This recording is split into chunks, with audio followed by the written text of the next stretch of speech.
I've been DJing now for 7 years, but I'm sitting in a parking lot right now at a community college because I was just getting DJ lessons for 2 hours. There's ups and Yeah. downs with the nightlife, but I'm getting Yeah. older now, so I'm 36. So it's just like, you kind of transition kind of out of the nightlife, and then it's like, you start finding other things that are more professional, things that you Yeah. can really, things that have longevity, if that makes sense. So that's kind of how I Makes a found. ton of.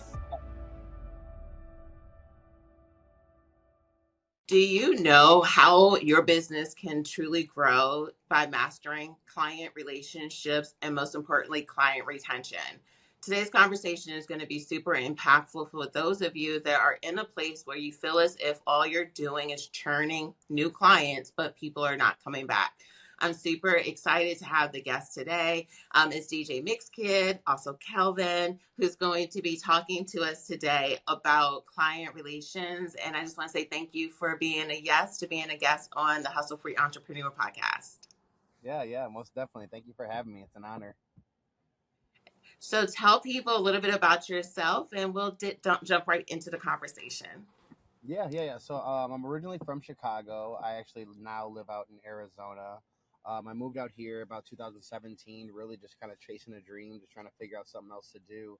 I knew I didn't want to spend the rest of my life in Chicago, especially with the weather. So if you're from the Midwest, you kind of know, what that weather's like. So I always knew I wanted to be around palm trees. So I came out here really not knowing what to do, not knowing like what I was going to get into. And that's kind of how I found DJing, to be honest. I was hating what I was doing. I was looking for something that didn't feel like a job, something that I could get into, that I could actually like, that I did. That was one thing about me. It was just I wanted to do something that I liked. You know what I mean? I was like, I Yeah, really didn't care if yeah, I made a lot of money doing it. It was just more or less yeah, like, can I pay my bills, and can I at least just like my job? You know what I mean? Everything and yeah, most of the jobs I had prior to, I mean, I really didn't like. I couldn't see myself there for ever and stuff like that. So yeah, that's kind of how I stumbled along DJing. I was just like, that sounds like a fun job if I can do it. I've never DJed before, but I was just like, I'm always the life of the party. I like music, so I was like, that seems cool. So I was thinking nightlife when I first got into it. okay, Little did I know everything that kind of came with the nightlife. So there's ups and yeah, downs with the nightlife, but I'm getting yeah, older now, so I'm 36. So it's just like you kind of transition kind of out of the nightlife, and then it's like you start finding other things that are more professional, things that you yeah. can really things that have longevity, if that makes sense. So that's kind of how I Makes a found ton of. that's how I stumbled into the wedding industry. So I got involved with this company. It was this company, I'm not going to say their name, but yeah, they pretty much trained me, taught me how to do everything. And yeah, I worked my way up to the top of that company. They have a cap on how much you can really make. So once you kind of start figuring out how much you're worth, you're like, all right, Yeah, I can do this thing on my own now. So I kind of ventured out, and I started my own yeah, company, took a leap of faith, talked to a few friends that were kind of already doing it. And yeah, yeah, I went for it. And then, just since then, I've just been, just getting better and better and better with my systems, with my yeah, equipment, with how I handle my clients, all that stuff. So it's been awesome. It's been hard, probably the hardest thing I've ever done, but the yeah. most rewarding thing I've ever done. But the thing is that I admire you for doing is that even though you didn't know, you took the time to learn. And I find that sometimes that part of the process people don't honor, and they don't actually allow themselves to get paid to learn something while they're doing it. And Hmm. even though you're no longer with that company, you still were able to like really learn about how, like, some people, what they like to do with those type of positions is look at what they don't like, what are the things they do like, and you allow for yourself to apply that into your business. Before working for them, though, in your previous careers, did you have any skills that you felt helped you with getting to this next chapter of your life despite not knowing how to, per se, DJ? Yes, I think so. Just because I think my mindset was definitely ready for that. I feel like Mm. mindset is everything with becoming an entrepreneur. I feel like Yes. that's the biggest thing that will take you out. You know what I mean? Yes. Is you just telling yourself you can't do it. You know what I Yeah. mean? So I think the preparation on my mind, and I think I was ready to do something like that at that time, just because of Yes. all the prior stuff I had done. Yeah. I had got involved with some network marketing and multi-level marketing companies, Mm. and they Yeah. really were big on self-development. So I never really did self-development and personal development and all those Yeah. training seminars that you see people at and you think it's a cult and you think it's crazy. Yeah. Well, I was there and I was Yeah. like, shit, if I'm gonna get trained by anyone and if I'm gonna, get brainwashed by anyone, Yeah. it's damn sure gonna be someone that's making 6 or 7 figures. So I was just like, all right, Yes. you know what I mean? Like I'm gonna go to these Yeah. because these people have what I want. So yeah, they were just training me. They were just teaching me just on what books to read, self development books and things like that. And I Hmm. want to say I did about probably a good solid 6 or 7 years of multi level marketing, kind of just building that. Um, Yeah. and just getting my mind right without even knowing I was getting my mind right and prepared for what I was Yeah. getting ready to get into. But it's funny that you say just the education part because it's like even now, I've been DJing now for 7 years, but I'm sitting in a parking lot right now at a community college because I was just getting DJ lessons for 2 hours. So Oh, even that now, is. I mean, I'm a full fledged DJ, but I'm still always just trying to grow, always trying to Yeah. get my skills better, keep my skills Yeah. sharp. So literally, Yeah. I was just in a class, and that's what I'm sitting in the parking lot of the community college right now because like I said, I'm always just applying, always trying to get better, always just learning. Yeah. I've never felt like I've arrived. Never, never, never, never. But we never do. And I'm glad you actually shared that. So I actually was in direct sales myself. And someone else that I had invited on the podcast had did it. And that's how we also met each other. And Mm, one of the things that we had said was because personal development was super important. And mm, also for you to actually scale within multi-level marketing is that you have to learn about teams and working with people and leverage. And those are some of the key fundamentals that I find that the average entrepreneur they don't know. mm-hmm, And because when you are in that field, and it's not to tell everybody to go into multi-level, but for those of us that have had that exposure, we are educated on the importance of your mindset, which honestly can sometimes be the hardest part of entrepreneurship. I mean, doing and getting better at your skill sets, one thing, but when there might be chaos going on, in the world, like when the pandemic inside of my own business, like when everything stopped, like how do you get yourself out of that mindset when everyone else like everything is going down and you still have to stay positive because that too is a part of entrepreneurship is that it doesn't matter what's going on in the world. You still have to show up for your business. If people already booked you, you still have to do these things. But how do you allow for yourself to show up despite how you may feel and not be authentic to your craft and the people that hire you? So I'm glad you shared that because that's also a kind of a part of my story as well that you didn't know. thank you. You're welcome. So one of the things that I decided to do was like research some information. And one of the things that I found that I thought was really, really interesting is that they said that 5%, a 5% increase on customer retention can boost profits for a company for 25 to 95%. One of the things I've known through us working together on Honeybook and just watching your journey as well is that you have a rapport with different types of businesses as well as planners, spaces, and then also repeat clients. So when you are doing opportunities that it might be nightlife, you're having these ongoing relationships with some of the businesses that you're working with. So I wanted to know, like, in your opinion, even though people say our industry is so oversaturated, you still are creating a footprint for your business. What sets your company apart from others, in your opinion, in this market? Um, One, I think it's me, to be honest. I think I set the standard on kind of what is going to set myself apart. And I don't try to be like anyone else. I try to be me. I try to really bring an experience that you're not going to find anywhere else, which is the DJ Mixkid experience, quote unquote.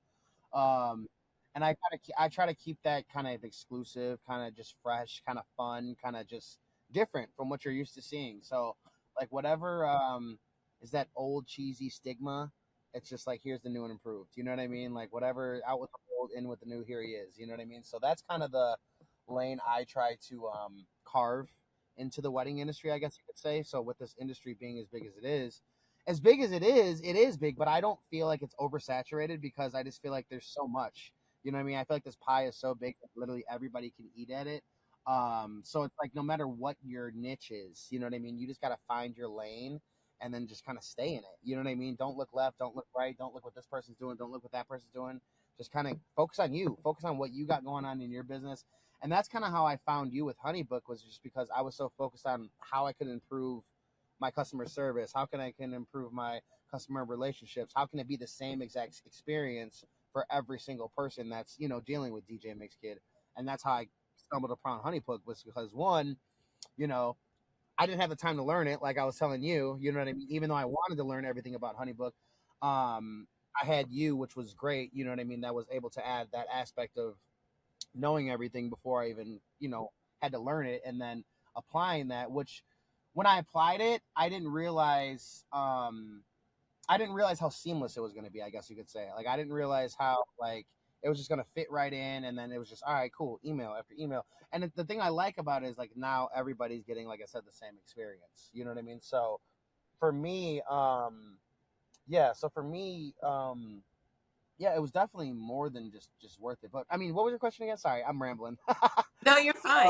What The helps question, with separating you apart, but also here's the thing about, even with what you just shared, is like you had a system that allows for everyone to still get the same experience. And I've yeah, talked to people that have said that people will love their service. However, because they are known for not being responsive, they're known for being slower to do certain things, they may get referrals, but people are giving people disclaimers. However, because your client experience was so important for you, you set up the time. yeah. So that also helps with separating you, because now people aren't saying, oh, they're, he's not going to be like the other DJs. It's allowing for people to actually share about how amazing you are, not just on the night of, but just the experience of working with you. And most couples, I mean, when I'm looking at my reviews, I mean, most of them are even saying, and even that, I'm getting more reviews now because of the Honeybook, because now I have a system that sends them the you know, the automated email for the reviews. But I literally just got a review this morning, and it was just saying, it was just talking about how, just, you know, how we were just talking about how I'm just always available, how it was just saying how he's, you know, more than willing to answer emails, hop on calls, and all of that comes down to the system. Because if I didn't know how to schedule it, I would be missing calls. I'd be missing, you know what I mean? Missing certain things. There's no heck I could keep track of all this just in my head. You know what I mean? So, that's where Honeybook kind of really just came together. Cause me, I was all over the place. Like when I was doing my business, there was really no system.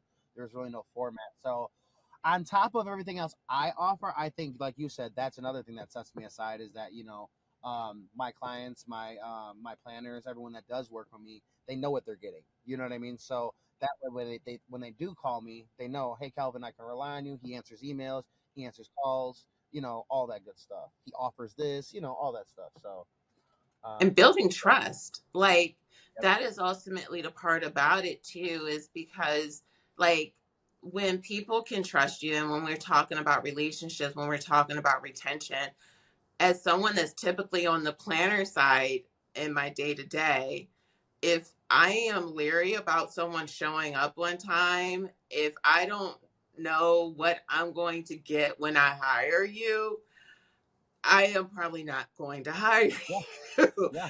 So, You so got like someone's by most you important doing that. day, I mean, on your hands. So it's like, that's not something you can, you know, people have waited their whole entire life for something like this. So I tell Yeah. people, not like, even in the DJ industry, like, not all club DJs can do weddings, you know, and not all wedding Mm, DJs can do clubs, you know, just because it is a huge, it's not the easiest crossover. You know what I mean? A yes. lot of people, especially in the club industry, like I said, they say their number one thing, and they think the hardest thing to do is probably a wedding. Me, Mm, it's so easy. I think these are easy as heck, but you know what I mean? yes. Yeah, you talk to a lot of club DJs, and I would say that's probably one of the one things that they're like, nah, I probably wouldn't do it, just because of the pressure and because of the responsibility. And like you said, it's Yeah. you can't bet on anyone. You can't just gamble with someone, something like that. Yeah, I didn't even think of it in that capacity, because yeah, this is something that someone's been looking forward to their whole life, possibly. And there's probably a certain level of pressure when you're doing a club or something that's a lot, but I feel like it's also probably a little bit more relaxed. Like brides and families are a little bit more hyper focused when it's a wedding compared Yeah. to a nightlife. And Mhm. one thing that I also wanted to share is because, like, you had even said about the niches, like events, what most people don't get is like that is so broad. It's extremely broad. And even though you do weddings, you're still considered a luxury wedding entertainer Mhm. and DJ. What made you want to decide to go that direction with the type of service you're offering? The money. No, I mean Don't that was blame you. definitely one thing that that definitely enticed me because I saw the money that you can make because I was a club Yeah. DJ, just trying to get get it going and just like how do people make a living out of this? And I just saw the Yeah. money you can be made in weddings, and that's another reason why I decided to go like 10 toes deep with it. I was like, all right, cool, I can make this a Yeah. career. And it's something too. Like I said, as I get older, I'm 36 now. I'm not always going to be in the clubs. You know what I mean? So Yeah. as I transition out of the clubs, this is a lot more sustainable. This is something I can Yeah. keep it going. Mhm. But yeah, I would say that was the one thing. And then just my love and passion for DJing. I actually fell in love with this. This is something I would do if I didn't get paid or not. So I actually Yeah. love DJing. Like that's why, like I said, I'm here just sharpening my skills. You know what I mean? Like trying to Yes. get better at it. It's something I actually like to do. Yeah. Um, so for me, the passion behind DJing, just wanting to get better. Um, the money, me being in Arizona, this is a wedding hub, so a lot of Yeah. people fly specifically just to do their weddings because you have those cities like Portland, like Yeah. Chicago, like the Midwest right now. No one wants to get married in the cold. You know what I mean? So they're Oh, coming here where it's yeah. literally 95 degrees. I'm looking at my temperature right now. It's 95 degrees right now, and they're coming here to do their weddings because of the weather. You know what I mean? So Yeah. things like that. It's a huge wedding hub, so it's the perfect spot. So and But then it's and fun. that's why you're intentional. I mean, like all I hear is the intentionality behind it because yes, you can get paid more money by doing luxury wedding, but also too, you're like, okay, this is what I'm doing, but I need to improve my services. I need to improve my client experience. I'm still Equipment, investing everything. and learning more Hmm. about what I'm doing because I feel like how people like how if someone paints the walls in their apartment now they say it's a luxury of building is kind of what some people in our industry would do, like they'll do something like to just give the outward appearance but it's really not luxury, where I feel Yeah, as if you are super intentional with doing a complete thought process of how does luxury look like for yeah, me and my business so that my clients can experience that. Is that a true assumption? 1,000%. It's really saying like, okay, like, I can't find this anywhere else. I gotta go Yeah. through DJ Mixkid to get this. I can't find this anywhere else. So that's what the DJ Mixkid experience is. It's finding the perfect setup, having the good equipment to where it's like I can't just rent this stuff at Guitar Center. You know what I mean? You're not Yeah. just getting the cheap old equipment. That's what sets like basic DJs versus the luxury DJs. The people that are Yeah. getting paid $500 for a wedding versus the people that are getting paid 3 to 5K for a wedding. Yeah. It's all in that. It's how much have you invested into that. And me, I Mhm. mean, I've put in so much into this so far. I mean, just to me, there's no price for Yeah. investing in yourself. For investing in Yeah. yourself, like I learned that early on, like you said. I mean, in multi-level marketing, Yeah. you had to pay for all those events. We had to pay for all those events. Like they weren't just you Giving know them.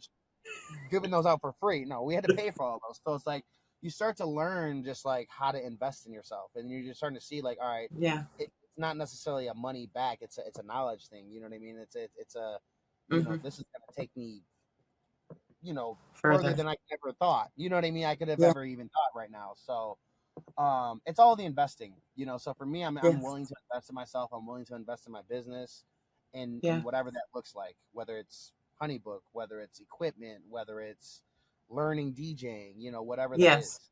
So That's extremely admirable, and I love that that's how you see your brand and what you're building, and the intentionality behind it. And so I'm sure that the planners and the venues and the people that you are preferred vendors with, like on a preferred vendor list, like they can feel that and they know that, and then there's that trust. And so one of the things that I wanted to know is like, since you have built a pretty impressive network, what's your secret to building strong relationships that last? Yeah, honesty. The stuff we learn in grade school, man. The stuff that it's like, you know what I mean. We should know that should be Yes. common sense, but it's not. Yeah. Don't do anybody dirty. You know what I mean? Like just all that. You know what I mean? Being Yeah. a person of your word. Showing Mhm. up and not just showing up, but showing out. You know what I mean? Like Yes. when I come to an event, I'm not just trying to be a DJ. I'm trying to stand out to you. I'm trying to make myself known to where it's like, oh damn, like this is.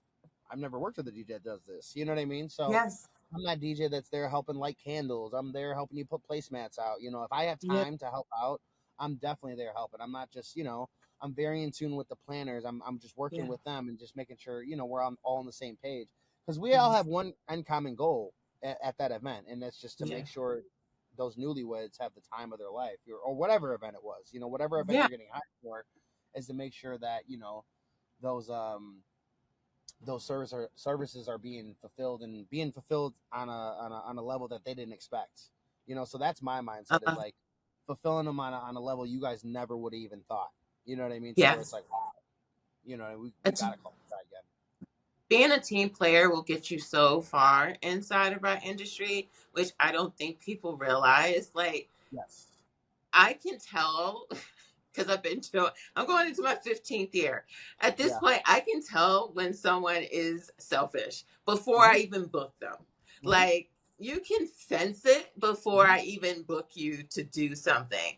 Yep. And if I can't tell that you are a team player, I don't, it's too much of a liability because when I have fought against my inclination that this person was not a team player, always Yeah. backfire. And I'm like, Yeah. yes, I should have listened. So now I am definitely one of those individuals. And the thing about that is that when something bad happens, they don't always see it as you. So, like for you, with, like if the planner hires you, they may say, oh, this happened with the DJ. But what happens is that it actually falls over onto the planner.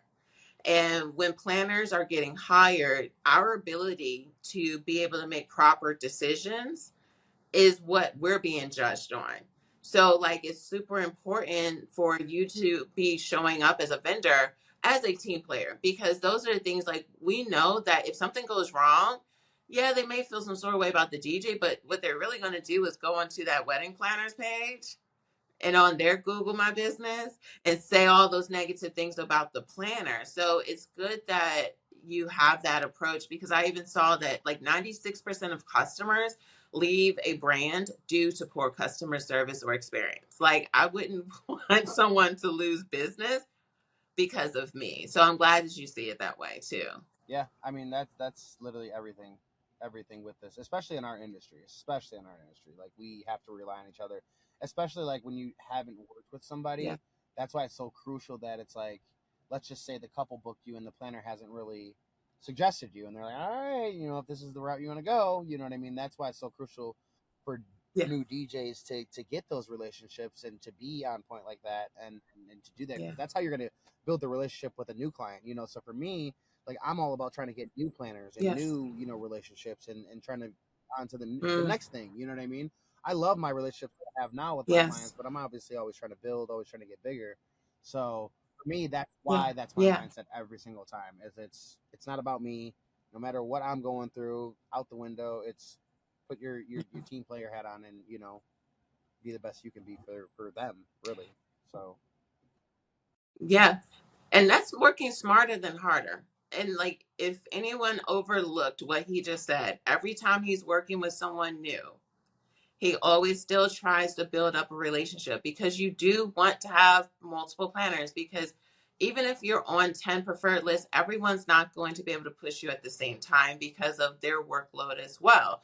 So if you continue to get on preferred lists, that means now people are going to be bringing business to you as well as you attracting new business. So it makes it easier to actually hit your goals a lot better if you are a team player, if you are looking to build relationships with planners and you're being super intentional with this. And I would love for you to share like what are some strategies that you try to use when you're wanting to keep in contact with some planners and or clients to keep past those relationships going. Yeah, so this is one thing I'm actually trying to get better at myself, just because with it being so busy, I'm not the Yes. most like just.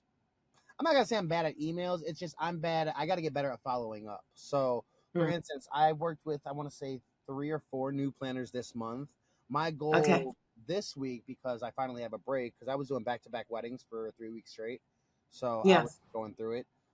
So this is finally Yeah. my off week, to where now I'm gonna follow back up with a lot of those planners. So what I'm gonna do, I'm gonna reach out to a lot of them and just honestly Yeah.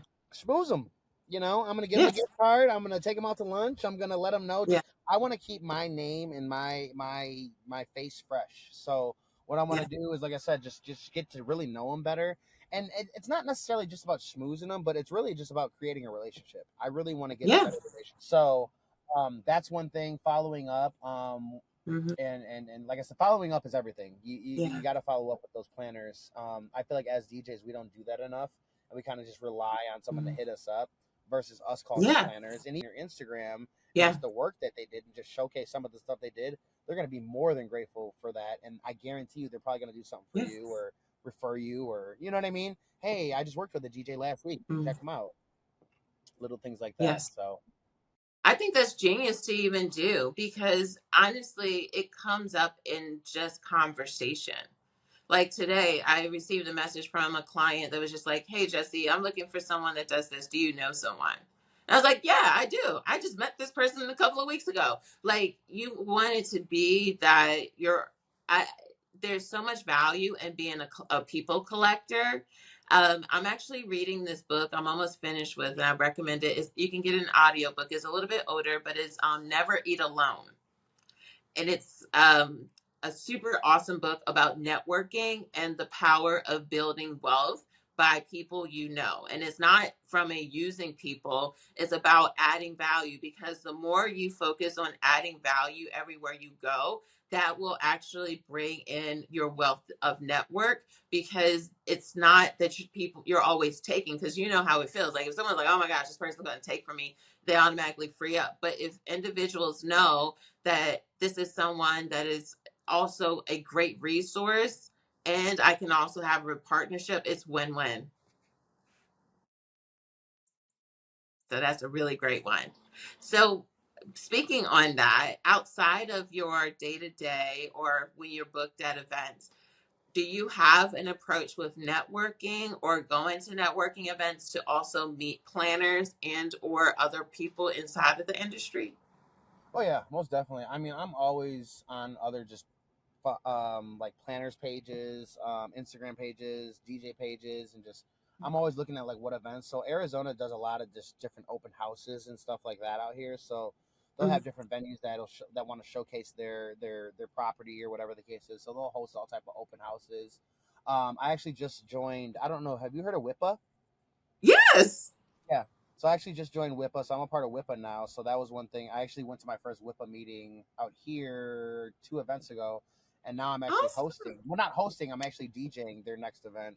So that was huge for me because I was able to not only just get into WIPA and get invited to WIPA, but now they're starting to see what I'm doing, and like I said, I'm actually now March 11th. I want to say I'm hosting their event.